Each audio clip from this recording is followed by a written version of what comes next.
written texts, and soon to be an interpreter also, which is the next logical step for me, which I must do. I have a Facebook page, and I'm working on my LinkedIn profile. Watch this space for a website. So, now I'm quite lucky when it comes to public speaking, because although I've had other fears and difficulties with other things in my life, which I'm still working on, public speaking was never really one of them, because at university, although I didn't really enjoy my bachelor's, I did get some things out of it, and one of them was how to stand up and do a presentation. Yeah. And maybe it's the lack of air conditioning which is affecting my brain, but I'm going to be nice to you. I'm going to tell you what the secrets to public speaking I learned at university without charging you a penny for it. Do you know what that is? No.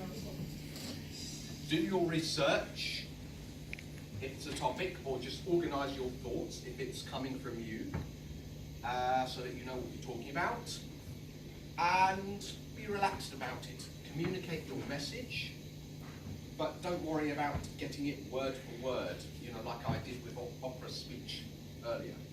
And that's it. You'll be fine.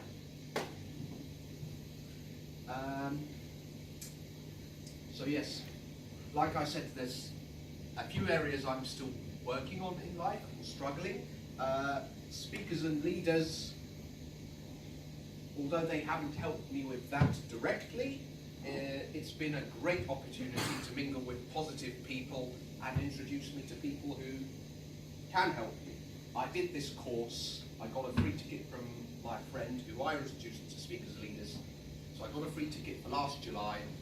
I did it, and I'm so glad, because that made me realise that I actually do enjoy standing on stage and to speak, as long as I know what I'm saying.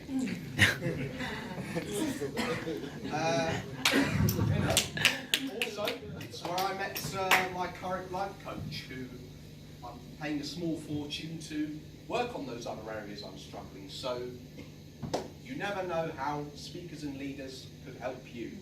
Mindset, mingling with the right people, you never know the opportunities. So that's my recommendation, Matt, speakers and leaders.